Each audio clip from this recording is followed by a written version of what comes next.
Midwifery case book for ANM. ये है doctor Meenakshi मसी करके केस बुक है, उसमें कैसे भरना पड़ता है। ये दूसरा वाला देखेंगे, कंडक्टिंग नॉर्मल डिलीवरी रिकॉर्ड। सामान्य जानकारियां कैसे भरना है। अस्पताल की नाम है यूपीयूएमएस, महिला का नाम दीप्ति, उम्र 28 साल और शिक्षा है बीएससी, व्यवसाय उसका हाउसवाइफ है। पति का नाम है मिस्टर सुरेंद्र, उम्र 30 साल है, शिक्षा बीएससी, व्यवसाय टीचर है। रजिस्ट्रेशन नंबर फाइल के ऊपर लिखा रहेगा और उनका तारीख भी लिखा रहेगा। सो OP 49002 है और तारीख ब्रैकेट में लिखना 21/4/2022। और ऑब्स्टेट्रिकल कोड जो है, ये पहला प्रेगनेंसी है, उसको ना अबॉर्शन हुआ है ना उसको डिलीवरी हुआ है। एज वी नो, ग्रेविडा मतलब प्रेगनेंसी है, यहाँ डिलीवरी पैरिटी है, ये नहीं हुआ है। इसका अबॉर्शन 28 सप्ताह के लिए बच्चे गिरा भी नहीं है। सो डिलीवरी नहीं है, इसलिए उसको जीवित बच्चे भी नहीं है। तो सब में आपको डैश लगाना है। और लास्ट मेंस्ट्रुअल पीरियड है, जो पहला दिन होता है, सपोज 5 दिन है, पहला दिन होती है उसका है। जैसे उसका 13, 7, 20, 21 था, तो इसमें मैं 7 डालेंगे और यहाँ 9 महीना डालेंगे, तो यहाँ 13 + 7 कितना हुआ, 20 हुआ है। और 7 के साथ 9 महीना ऐड करेंगे तो अप्रैल महीना आया है। और बट बात ये है, ये साल बदलेगा, बिकॉज मार्च के बाद, मार्च की 27 तारीख के बाद भी कोई भी उसमें डेट EDD आ रही है, तो ये वाला जो साल बदलेगा। ओके, और पता है मेन पूरी है, प्रसव दर्द के होने वाला समय क्या है। ओके, सो शुरुआत कब हुआ था, 19 तारीख है, 4/20/21, मतलब एक कल का दिन का है। कल का उसको 11 बजे रात में उसको स्टार्ट हुआ। सो डिलीवरी का दिनांक और समय पूछ रहे हैं, तो डिलीवरी का समय आज है। आज वो 1 बजे हुआ, 1 बजे, वो भी 20/4/2022 पे है। प्रसव की अवधि मतलब उसको 40 सप्ताह, मतलब पूरा 9 महीना हो चुकी है, एक दिन आगे नहीं, एक दिन पीछे नहीं। डिलीवरी की प्रकृति मतलब उसका सामान्य, मतलब नॉर्मल NVD लिख सकता है, नॉर्मल वेजिनल डिलीवरी, और सिजेरियन सेक्शन नहीं है और ना फोर्सेप्स है इसका। यह है एडमिशन नोट, भर्ती का नोट है। भर्ती का दिनांक है, आज ही आई थी वो, और 11 बजे सुबह आई थी, दैट इज 20/4/2022, 11 बजे। भर्ती होने के समय महिला की सामान्य स्वास्थ्य स्थिति है, वो नॉर्मल थी। मतलब उसमें 10 मिनट में उसको 2 बार कंट्रैक्शंस आता था।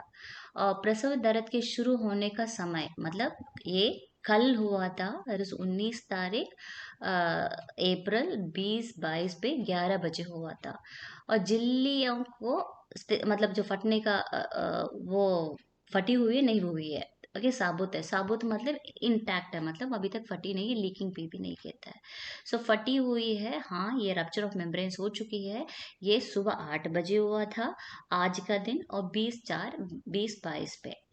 अ, स्त्रव की उपस्थिति, मतलब स्त्रव मतलब आमनियोटिक लाइकर की जो है, वो उसके बारे में पूछ रहा है। हाँ, रप्चर ऑफ मेम्ब्रेन होगा तो लाइकर होगा ही है, तो वो है। भर्ती होने के समय किसी असामान्य स्थिति की मौजूद। ओके, वो है इनसिग्निफिकेंट लिखना। इनसिग्निफिकेंट मतलब ऐसी कुछ बड़ी चीज तो है ही नहीं, नॉर्मल बाकी लोग जैसे हो रहा है वैसे ही है, इसीलिए उसको मीनिंग है इनसिग्निफिकेंट कहता है। ओके, और ये है assessment at the time of admission. Assessment के एडमिशन के समय में जो भी असेसमेंट कर रहा है वो है।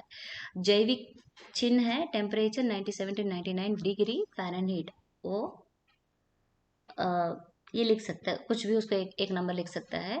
और पेशेंट को चेक करने के बाद, ओके, पल्स रेट है 70 to 90 बीट्स पर मिनट, और respiratory 16 to 24 beats per minute, ये नॉर्मल वैल्यूज में लिखा है, राइट। आप बट आपका पेशेंट, तो एक वैल्यू जो पेशेंट को हो रहा है वही लिखना है। और ब्लड प्रेशर 120/80 mmHg है। ओके, और प्रेजेंटेशन जो है उसका सेफेलिक है, सिर है नीचे, और उसका पोजीशन था लेफ्ट ऑक्सीपिटो एंटीरियर। और फंडल हाइट ऊंचाई है उसको, जो सिम्फाइसिस प्यूबिस से हम इंच टेप में चेक करेंगे, जिफिस्टर्नम तक 36 सेंटीमीटर थे। और abdominal girth umbilicus to umbilicus 1 inch tape में लगाएंगे तो 100 सेंटीमीटर है।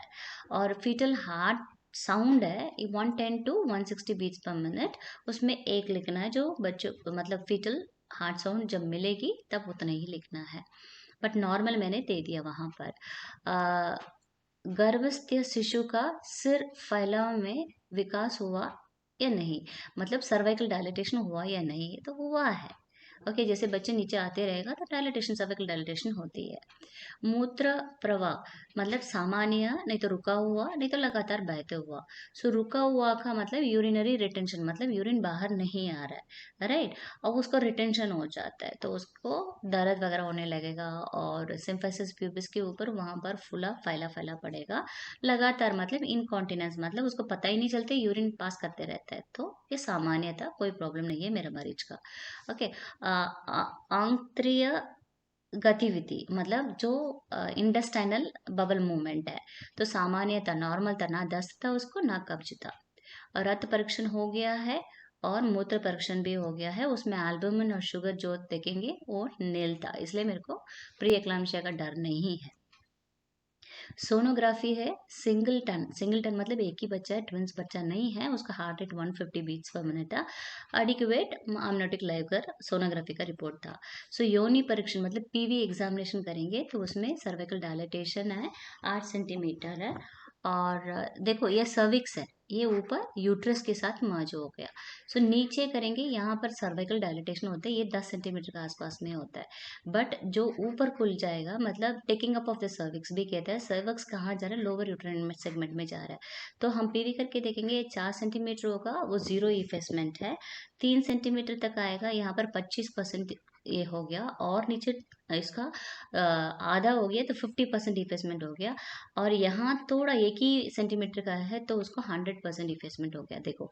सो ये पूरा है, ये 25%, ये 50%, और लास्ट में यहाँ पर 75% हो गया। यहाँ पर ये गायब, ये पूरी पूरी इसके साथ ये गायब हो जाएगी, इसको 100% कहते हैं। तो मेरे पेशेंट को 75% का मतलब 3 सेंटीमीटर वो ऊपर चला गया।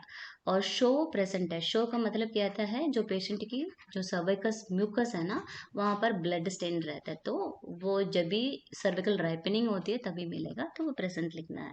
रप्चर ऑफ मेम्ब्रेन तो है ही, क्योंकि उसका झिल्ली फट गया। सेफालिक प्रेजेंटेशन और एल्बो ये भी पता चल जाता है उसमें। सो पास्ट ऑब्स्टेटिकल हिस्ट्री उसको कैसे है, सो गर्भावस्था की संख्या, सो यहीं पर लिखना पड़ेगा। ये सब बाकी सब लिखने की जरूरत नहीं है, पिछले वीडियो में आपको ये सेम दिया गया है, आपको डिस्क्रिप्टिव लिंक में, डिस्क्रिप्शन में मिल जाएगा उसका लिंक। और इन केस उसको 2-3 और है, बट इसमें प्राइमरी ग्रेविडा है इसलिए सीधा एक डाल के इसका प्रेजेंट प्रेगनेंसी लिखते हैं, बाकी तो होगा ही नहीं ना, इसीलिए आपको ऐसे लिखना है। ये है सिंप्लीफाइड पार्टोग्राफ। इसका दो विधि होता है। नंबर 1 विधि है जो सर्वाइकल जो डायलिटेशन होता है वो मिनिमम 4 सेंटीमीटर मिनिमम होना चाहिए। देखो इसलिए पार्टोग्राफ में देखो यहाँ पर 4 लिखा है, ठीक है, 4 से स्टार्ट होगा, डायलिटेशन 4 हो गया तभी इसको पार्टोग्राफ स्टार्ट करना है। दूसरा जो विधि है उसको जो कंट्रैक्शंस है ना, 10 मिनट में, प्रति 10 मिनट में उसको मिनिमम 2 होना चाहिए, तभी ये वाला स्टार्ट करना पड़ेगा। अदरवाइज ये यूज नहीं, मतलब अ, करते जाएंगे तो पेपर वेस्ट होगा। And more over this is the main part partograph की है। और दूसरा एक और भी विधि आपको याद रखना है, जो अलर्ट लाइन पे जो पहली बार जो भी आपको सर्विकल डायलिटेशन मिल रहा है, जो भी सर्विकल डायलिटेशन मिल रहा है, यहाँ पर आपको मार्क करना पड़ेगा ऑन द अलर्ट लाइन। ये 2-3 विधि को आपको याद रखना पड़ेगा। ओके, एक एक करके देखेंगे। इसका नाम भरेंगे, मिसेस दीप्ति है, पति का नाम है मिस्टर सुरेंद्र, आयु है 28 साल है, पैरिटी मतलब नंबर ऑफ डिलीवरीज होता है, इसको 0 है बिकॉज ये प्राइमरी ग्रेविडा है। और पंजीकरण की जो संख्या जो है IP 9002। और भर्ती का दिनांक आज ही आई थी, सुबह 11 बजे आई थी। गर्भाशय की थाइली फटने का दिनांक है, मतलब आज सुबह उसका 8 बजे हो गया, वो भर लिया। ओके, सो ये सब details finished. Okay, now foetal condition के बारे में बता रहे हैं। फीटल कंडीशन की बताने के पहले आपको डिटेली बता रहा है, FHS और FHR दोनों एक ही है, फीटल हार्ट रेट और फीटल साउंड। सो नॉर्मली कितना होता है, ये 110 नीचे होती है और ऊपर 160 होती है। 160, ये देखो यहाँ पर यूजुअली पार्टोग्राफ में एक डार्क लाइन यहाँ रहता है, बट यहाँ पर नहीं है इसलिए मैं ड्रॉ कर रही हूँ। ये देखो, इसके बीच में उसको हार्ट रेट आना चाहिए। सपोज इसको ऊपर हो गया, इसके नीचे हो गया, तुरंत डॉक्टर को बताना पड़ेगा, नहीं तो बच्चे खत्म होने का चांसेस होंगे। अच्छा, ये क्यों बीच में लगा के रखा है ये भी बता रही हूँ। बीच में क्यों यहाँ पर लगाया है, क्योंकि स्टार्टिंग से यहाँ पर लगाना चाहिए ना। कारण है ये, मेरे पेशेंट का 8 सेंटीमीटर डायलिटेशन था, इसीलिए उसके बारे में थोड़ा आगे जाएंगे, उसके बाद में बता दे रही हूँ। सो आपको फीटल हार्ट रेट का साउंड ये हर आधा घंटा, इसको आधा घंटा से दर्शाता है, इस आधा घंटे में आपको भरना पड़ेगा। और दूसरा, यहाँ amniotic फ्लूइड लिखा है, लाइकर है वो। पेशेंट जब लेटे रहती है ना, तो सैनिटरी पैड उसको लगाने के लिए बोलना। वो सैनिटरी पैड का खोल के देखेंगे तो वो पीवी करने की भी जरूरत नहीं है। पीवी करेंगे तब हाथ में दिखाई देगा, ग्लव में, अदरवाइज वो सैनिटरी पैड में पीले रंग दिखाई देगा, उसका क्लियर लिखना है, सी फॉर क्लियर। ठीक है। और 2 बार देखा उसका तो क्लियर है, क्योंकि कभी कभी वो मेकोनियम स्टेन, मतलब हरा हरा रंग दिखाई देगा, बच्चे पॉटी कर दिया होगा इसलिए मेकोनियम स्टेन है। अदरवाइज उसको ब्लीडिंग है, मतलब प्लासेंटा पहले से अलग हो गया होगा, प्रीमेच्योर सेपरेशन हो गया होगा, तो ब्लीडिंग भी ब्लड वगैरह डायरेक्टली आता है। बाकी टोबैको कलर होता है, टोबैको मतलब तंबाकू कलर होता है, बच्चा आईयूडी है तभी होता है, ये यूजुअली नहीं है, कॉमन नहीं है, इसलिए इसको लिखता भी नहीं है। और एक येलो कलर का भी है, मतलब डार्क येलो कलर की है, गोल्डन कलर कहते हैं उसको। वो है RH इनकम्पैटिबिलिटी में होता है, RH negative mother blood group का है, तो उसमें होता है, दैट इज ऑल्सो अनकॉमन, तो इसलिए वो सब नहीं होता, लिखता भी नहीं है। बट आपको 3 चीज याद रखना, C for clear, amniotic fluid, and B for blood, और M फॉर मेकोनियम। और अभी लेबर के बारे में देखेंगे। सो लेबर में मेरे पेशेंट को भर्ती कब हुआ था, सुबह 11 बजे आई थी। ओके, सो सुबह 11 बजे लिखा, ये 12 बजे बेटा, ये 12 PM और 1 PM कंटिन्यूसली लिखना है, जब ही आई है तभी की बात है। जब आई थी ना, तो उसको 12 घंटा हुआ, कब से हुआ, मैंने क्या बोला था, कल का रात में 11 बजे आसपास में इसमें उसका दर्द हुआ है, राइट। ये जब दर्द स्टार्ट हुआ, दर्द स्टार्ट होने में 1 2 3 इस प्रकार की आप सुबह 11 बजे तक काउंट करेंगे, ये 12वां घंटा हो गया। सो 12वां 13वां और 14 घंटा हो गया। बट 11 बजे जब आई थी, ये वाला जो है, मेरा पेशेंट को सर्वाइकल डायलिटेशन मार्क करना है। पिछले स्लाइड में क्या देखा था हम लोग ने, सर्वाइकल डायलिटेशन 8 सेंटीमीटर देखा था। सो 8 सेंटीमीटर जहां आके टच कर रहा है इसका जो अलर्ट लाइन में, वहीं पर ये सर्वाइकल सेंटीमीटर को एक्स का द्वारा आपको यहाँ पर करना पड़ेगा। 2 घंटे में डिलीवरी हो गया, वही भी बताया था ना, 1 बजे आसपास में वो डिलीवरी हो चुकी है। ओके, इसीलिए यहाँ पर FHR भी स्टार्ट किया है, क्योंकि पेशेंट जब आएगी तभी तो भरना पड़ेगा, नहीं तो उसका अलग पार्टिकुलर ये हो जाएगा, इसका अलग हो जाएगा। तो यहाँ पर ये हो गया, मतलब 1 बजे उसको डिलीवरी हो गया। बट एक्चुअली इस कॉलम पे थोड़ा आगे जा रही है, बट एक्चुअली 1 बजे हमने एमनियोटिक फ्लूइड देखा तो वो क्लियर था, और FHR भी उसको नॉर्मल था, तो वही यहाँ तक आएगा। तो आपको जब डिलीवरी के साथ ये वाला पूरा पैराग्राफ उसी के साथ सब कंप्लीट हो जाएगा, याद रखना, बिकॉज 11 बजे है तो 11 बजे पूरा डिलीवरी होके निकल गया। उसके बाद बहुत बच्चे ने उसके बाद यहाँ कंटिन्यूसली लिख लेते हैं, अरे भाई डिलीवरी होने के बाद FHR कहाँ मिलेगा, बच्चे का दिल धड़कन होता है ना, तो वो बाहर आ जाएगा तो बेबी बन गया। तो तो सेंस लगाना चाहिए, तभी भी amniotic फ्लूइड यहाँ भी लिखा रहेगा, यहाँ पर पार्टोग्राफ और चलते रहेगा। अच्छा, डिलीवरी तो 1 बजे, तो 1 बजे खत्म होना चाहिए, सिंपल की बात है। अरे फंडा क्लियर है, बोलता है ना, नकल करने के लिए भी अकल चाहिए, नकल नहीं करना है, दिस इज व्हाट रियल फंडा इज। नेक्स्ट हम लोग देखेंगे संकुचन प्रति 10 मिनट में कितनी बार, मीन्स यूट्रिन कंट्रैक्शन 10 मिनट में कितनी बार आता है। तो यहाँ पर आपको ये ग्राफ में दिख रहा है ना, ये 5 दिखाई दे, मतलब 10 मिनट में 5 बार आने का संभावना है। सो बट लेबर जो होती है, साइन मेन है, ये 3 ही बार आता है। 10 मिनट में 3 बार आ चुकी है, तो इसका मतलब है fine, well and good, patient को लेबर स्टार्ट हो चुकी है। ओके, सो यहाँ पर हम देखेंगे, ये 11 बजे हो गया, ये 12 बजे हो गया, यहाँ पर 1 बजे आसपास में है, तो इसको दर्द को देखेंगे। ये है, ये मॉडरेट कंट्रैक्शन कहता है, और ये है सिवियर कंट्रैक्शन कहता है। ओके, पहला चीज आपको पहले ये बता दे रही हूँ, ये एक डॉट डॉट करके ये इस प्रकार की बनाना पड़ता है, ये है माइल्ड कंट्रैक्शन है, राइट। सो माइल्ड और मॉडरेट सीवियर का क्या डिफरेंस है, माइल्ड का मतलब लेस देन 20 सेकेंड्स की उसको एक बार दर्द काउंट करेंगे तो लेस देन 20 सेकेंड हो गया। तो यहाँ मॉडरेट का मतलब 21 से 40 सेकेंड तक उसको एक दर्द हो रहा है। बट सीवियर जो होता है उसका मान के चलो 40 के बीच, मतलब 41 से लेकर 60 तक उसके बीच में कोई मतलब एक दर्द का जो टाइमिंग्स देखेंगे, ड्यूरेशन देखेंगे, इतना आएगा सीवियर। सो आपको जो माइल्ड को कैसे दर्शाता है, तो ये डॉट लगाकर, और ये जो मॉडरेट को इस प्रकार की क्रॉस क्रॉस कर कर, और ये है ये पूरा ब्लैक कलर, मतलब जो भी कलर है आप यूज कर रहे, पेन यूज कर रहे हैं, तो वो पूरा इस प्रकार की लगाना पड़ता है। ओके। सो अभी यहाँ पर 11 बज रहा है, यहाँ पर 12 बज रहे, 1 बजे में उसको डिलीवरी हो चुकी है। सो ये 10 मिनट में कितना हुआ, ये पहली बार, और 2 बार उसको 10 मिनट में कंट्रैक्शन हुआ। यहाँ तो 1 2 3 बार उसको मॉडरेट कंट्रैक्शन हुआ। यहाँ तो सीवियर में 1 2 और 3 हो गया है। और यहाँ पर 10 मिनट में 1 2 3 4 5 कंट्रैक्शन हो गए। जब भयंकर सीवियर दर्द हो रहा है तो इसलिए उसको डिलीवरी भी हो चुकी है। नॉट नेसेसरी 5, 3 में भी हो जाती है। और एक्शन एक्शन कौन कर रहा है, जो डॉक्टर ने ऑर्डर दिया होगा 5% डेक्सट्रोज लगा दो।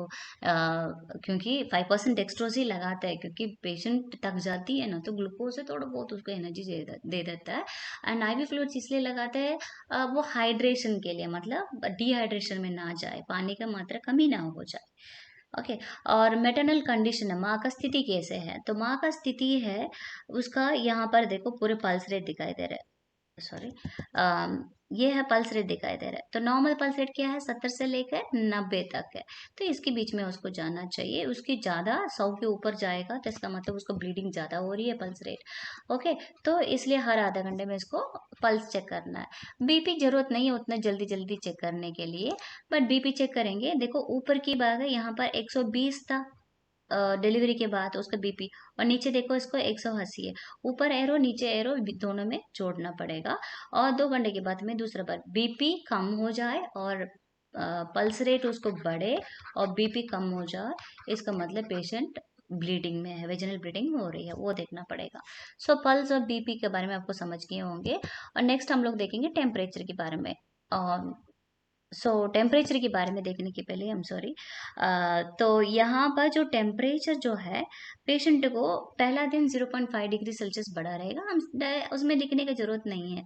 यहाँ टेम्परेचर हम 99 फ़ारेनहीट ऐसे लिख सकते, कोई प्रॉब्लम नहीं है। ओके। यहाँ अलर्ट लाइन पर अवलोकन आरंभ करना मीन्स जो भी सर्विकल डायलेटेशन हो रहा है अलर्ट लाइन के ऊपर लगाना पड़ेगा। अलर्ट लाइन पर होने पर, सपोज अलर्ट लाइन के होकर वो आगे बढ़ गया है, तो फर्स्ट रेफरल यूनिट में उसको रेफर करना बहुत जरूरी है। ओके। इसलिए वो अलर्ट लाइन तक उसको सर्वाइकल डायलिटेशन होना चाहिए और डिलीवरी भी होना चाहिए। सपोज नहीं होगा तो आगे बढ़ रहे एफआरयू में आपको भेजना पड़ेगा। एफआरयू मतलब जो पास में जो कम्युनिटी हेल्थ सेंटर है, जिसमें डिलीवरी हो जाए, सिजेरियन भी हो जाए, बच्चों को एनआईसीयू भी है, सब कुछ उसको देखभाल करा जाए। ओके। सो ये है जो ड्यूटी स्टाफ का ये है, औसतेदार उसका भी लेना चाहिए। ओके। नेक्स्ट है डिलीवरी नोट। ए में डिलीवरी नोट देखेंगे। डिलीवरी का समय क्या है, आज 1 बजे था।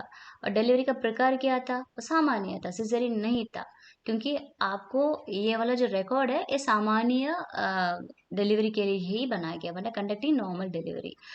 और एनी इंस्ट्रूमेंटल डिलीवरी, इंस्ट्रूमेंट मतलब जो फोर्सेप्स है, वेंटूज है, हाँ, इस प्रकार के इंस्ट्रूमेंट यूज करके डिलीवरी किया, नहीं तो नॉर्मली आ गया। तो मेरा पेशेंट को नॉर्मली हुआ, इसलिए नहीं लिखी हूँ। ठीक है, क्योंकि इंस्ट्रूमेंटल डिलीवरी नहीं था। एपिसियोटमी, हाँ मेरे पेशेंट को हुआ है। और बी है नवजात शिशु है, नवजात का लिंग है, ये लड़का था और वजन उसको 2.8 kg था। नवजात की समय स्वास्थ्य स्थिति कैसा था, हेल्दी था। आपका जो स्कोर 1 मिनट में उसको 8 हुआ था, क्योंकि मुंह में उसका सेक्रेशन था, थोड़ा बहुत नीला पड़ा है ना, इसलिए। और 5 मिनट में पूरा कंप्लीटली 10 आ गया। नवजात में स्वास्थ्य रोग, मतलब उसका रेस्पिरेटरी डिस्ट्रेस या अन्य कोई असामान्यता की उपस्थिति हुआ या नहीं हुआ। मेरे पेशेंट को, बेबी को कुछ भी प्रॉब्लम नहीं था, एकदम नॉर्मल। नॉर्मल की जगह में मैं इनसिग्निफिकेंट लिख रहा है। थोड़ा बहुत तो 19-20 होता है ना, तो वो नॉर्मल में माना जाता है, बट नॉर्मल नहीं लिखेंगे हम, इनसिग्निफिकेंट लिखेंगे। और सी है प्लासेंटा के बारे में। और डिलीवरी का जो समय है प्लासेंटा, 1 बजे बच्चा हो गया था, 15 मिनट में ये डिलीवरी भी प्लासेंटा हो चुकी है। वजन जो है ये है 1/6, बच्चे को जो वेट है 1/6 उसका मतलब सपोज 3000 उसको ग्राम्स थे, उसका डिवाइडेड बाय 6 में डिवाइड करेंगे, उसको 500 ग्राम लगभग आना चाहिए। बट ये बेबी का तो 2.8 था। ओके, ये 2.8 kgs मतलब 2800 ग्राम डिवाइडेड बाय 6 में, ये नॉर्मल होना चाहिए। बट बात ये है, ये वाला प्लासेंटा है 300 ग्राम्स थे, वही लिख दिया। वो एमसीक्यूज में यूज होगा, इसलिए 1/6 आपको सिखा रही थी। ओके, प्लासेंटा की डिलीवरी का प्रकार स्वयं, ओके, मतलब अपना आप स्पॉन्टेनियसली आ गया है। और मैनुअल, ये मैनुअल नहीं है। मैनुअल मतलब 30 मिनट में भी नहीं हुआ है तब क्या करेगा, हाथ डाल के निकलेगा, वो भी नहीं था। और रुकी हुई भी नहीं थी, मतलब रिटेन्ड प्लासेंटा कहता है, वो भी नहीं था। ओके, और प्लासेंटा का परीक्षण देखते समय में, ये देखो, ये है खंड, खंड का मतलब है ये कॉटिलिडन्स को कहता है। ये है पूरी मौजूद है, जैसे हाथ में जोड़ के देखेंगे ये पूरी मौजूद है। कभी गायब मतलब एक मिस हो गया तो पीपीएच होने का चांसेस होती है। और तीनों को रक्तवाहिनी मतलब है, जब दो, यहाँ पर आपको रक्तवाहिनी में पता चलेगा, 2 अम्बिलिकल आर्टरी होना चाहिए और 1 अम्बिलिकल वेन होना चाहिए। तो वो दोनों है। सपोज वो कमी है तो कमी करके यहाँ पर टिक करना पड़ेगा। तो कमी का मतलब है आर्टरी कम होता है एक तो, इसका मतलब है उसके किडनी में प्रॉब्लम, नहीं तो कोई तो प्रॉब्लम होगा उसको। ठीक है। और डी वाला जो है योनि परीक्षण करके देगा। तो रक्त स्राव कैसे था, ब्लीडिंग कैसे था, सामान्य था, असामान्य मतलब है जो पैड रखा ना, सैनिटरी पैड रखा ना, वो 5 मिनट में बिक जाती है तो उसको पीपीएच में हो जाता है। तो वो उसके बारे में बताना है। ठीक है। तो ये रक्तस्राव तो नॉर्मल था मेरी पेशेंट को। एपिसोटमी हाँ हुआ जी, और एपिसोटमी हुआ है उसका प्रकार पूछ रहा है, तो इसको आरएमएलए लिखेंगे। आरएमएलए का मतलब क्या होता है, राइट मीडियल मीडियो लैटरल एपिसोटमी। मीडियल मतलब है, देखो ये है मिडिल है, ये है लैटरल है। सो ये मीडियो लैटरल एपिसोटमी, ये राइट साइड है। तो मोस्टली पेशेंट को देखेंगे लिथोटमी पोजीशन में राइट साइड और लेफ्ट साइड वो लिखना पड़ेगा। सो आरएमएल आप लिख सकते हो।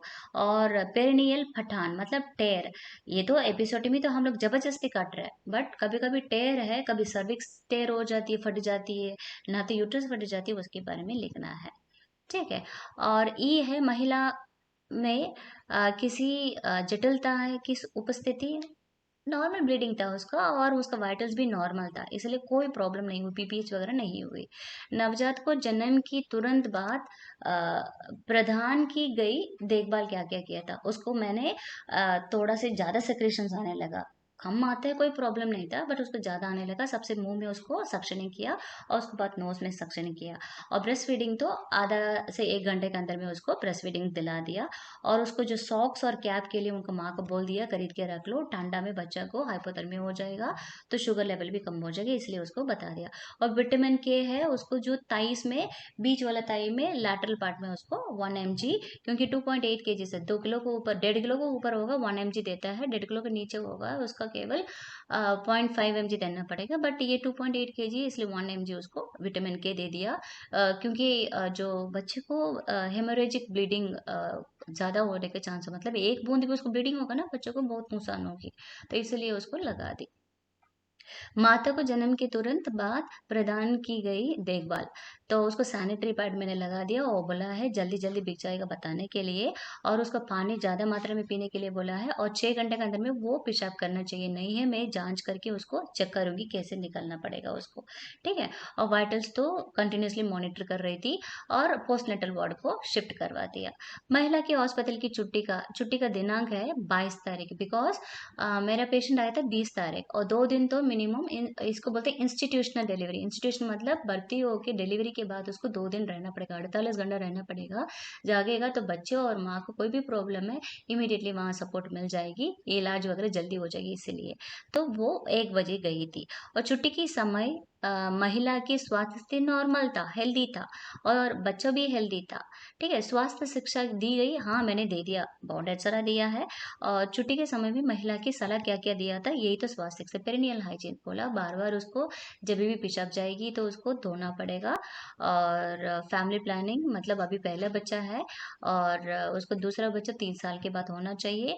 और आईएफए टैबलेट है, सरकार ने डिलीवरी के बाद और पहले 180 टैबलेट दिया, बट वो देने खाने के समय में कैल्शियम साथ साथ नहीं खाना चाहिए, ना दूध पीना चाहिए ना चाय पीना चाहिए उसके साथ। उसको पी के 1 घंटे के पहले आगे पीछे में ये सब कुछ नहीं करना चाहिए। इवन एक मिल्क ऑफ मैग्नीशिया आती है, एंटासिड है, वो भी इसके साथ पिएगा तो काम नहीं करेगा। तो पेशेंट को ये भी बोला, उसको पोटी में पूरा काला काला कभी कभी आती है, तो वो नॉर्मल है, डरने की जरूरत नहीं है। और पेट में जलन होगी, वो भी नॉर्मल है, तो खाना खाने के बाद ये खाने से थोड़ा कम हो जाएगा। और कैल्शियम जरूरी खाना है, वो रात में खाना है। और ब्रेस्ट फीडिंग तो 6 महीने तक एक्सक्लूसिव ब्रेस्ट फीडिंग के बारे में बता दिया, उसके अलावा कोई पानी हनी ये सब कुछ नहीं देना करके बोल दिया। और वैक्सीनेशन के लिए बोला था 6 किलर्स के बारे में, जो डिजीजेस होता है ना, जैसे पोलियो होता है, टीबी होता है, DPT डिप्थीरिया, पर्टुसिस और टेटनस और मीसल्स, ये 6 किलर डिसीज के बारे में वैक्सीनेशन बहुत जरूरी बोला। आजकल तो ज़्यादा भी आता, रोटा वायरस और निमोकोकल वायरस के लिए भी वैक्सीनेशन आती है, वो भी बता दिया, उसको इनकरेज कर दिया है। और खतरा, ओके, पोस्टमार्टम में क्या क्या खतरा लक्षण है और बच्चों में क्या क्या खतरा लक्षण है। जैसे ब्लीडिंग ज़्यादा हो जाती है, पोस्टमार्टम की एक प्रॉब्लम है, फीवर आती है, वो भी प्रॉब्लम है। और उसको जो दूध ही ज़्यादा बढ़ जाती है, वो भी प्रॉब्लम होता है, वो बता दिया। और बच्चे में जैसे बच्चा दूध नहीं पी रहा है, पोटी नहीं कर रहा है, उल्टी ज़्यादा कर रहा है, बुखार हो रहा है और कहीं ब्लीडिंग हो रहा है, पोटी मतलब इस प्रकार की कोई भी प्रॉब्लम होता है, वो भी खतरा चिन्ह के बारे में बता दिया। और पोस्टनेटल विजिट के बारे में बता दिया, उसको मिनिमम 4 होना चाहिए। पहला दिन तो यहीं पर थे और तीसरा दिन में होगा और 7वां दिन में होगा। और उसके अलावा तो मतलब 6 सप्ताह के आसपास में एक और होगा। ये कॉम्प्लिकेशन प्रिवेंट करने के लिए ही चेक करते हैं, वो भी बता दिया। और ये है पोस्टनेटल मदर की जो चार्ट है। तो ये 20 तारीख से 2 दिन रहती है ना, तो 20, 21, 22 तक थी और 22 तारीख को छुट्टी हो गई। और स्तुतिकालीन अवस्था मतलब पोस्टमार्टम में कौन सा दिन है, ये 20 तारीख तो पहला दिन हो जाएगी, 21 तारीख 2 दिन दूसरा दिन हो जाएगी और 22 दिन का तीसरा दिन हो जाएगी। उसका टेम्परेचर है इस प्रकार की मार्क किया, क्योंकि वो 1 बजे डिलीवरी हो गया, इसलिए 4 बजे से मैं स्टार्ट किया है। और हर जो टाइम है उस प्रकार की 2 दिन तक, वो 22 तारीख को छुट्टी होकर चलेगी, मेरा ड्यूटी भी वहाँ खत्म होगी, इसलिए मैंने किया नहीं। और उसका जो पल्स रेट है लिख दिया, कभी 90, कभी 88 इस प्रकार की होता था। और रेस्पिरेशन था वो भी लिख दिया, 16 से 24 तक होना चाहिए था। बीपी तो 90/60 इस प्रकार की लिख दिया। और बबल मूवमेंट्स एक बार उसको 40 हो गए, मूवमेंट तो हो रही थी, मैं स्टेथोस्कोप में चेक करके रखा था, तो उसको सीधा लेटने के बाद उसको पेट में लगा के स्टेथोस्कोप देखा था, वो नॉर्मल दिखाई दे रही थी। और डाइट वगैरह जो अच्छे से खा रही थी। और इनटेक जितना पानी पिया, सो कभी का चाय पी, कभी पानी पी, कभी जूस पी, कभी दाल पी, तो वो सब कुछ मैंने यहाँ पर लिख दिया है। और आउटपुट 2 ही बार पेशाब किया था, 303 करके। और लो किया था उसको रूबरा ही था, क्योंकि पहला तो 5 दिन 4 दिन तो रूबरा ही आएगा ना, लाल कलर की। और फंडल हाइट चेक किया था, वो डिलीवरी के बाद इमीडिएटली फंडल हाइट है नीचे आ गया था 13.5 सेंटीमीटर में। बट हर प्रतिदिन उसको 1.25 सेंटीमीटर कम होता है ना। सो दूसरा दिन मैंने देखा तो वो 12 था और तीसरा दिन वो 11 में आ गया था। तो यहाँ पर ये जो है स्टूडेंट का सिग्नेचर है, ओके। और ये है स्टूडेंट का सिग्नेचर है, यहाँ पर वार्ड इंचार्ज की, यहाँ पर नर्सिंग ट्यूटर की, ये है। सो डिस्क्रिप्शन में देख लेना, बाकी लिंक भी मिल जाएगी।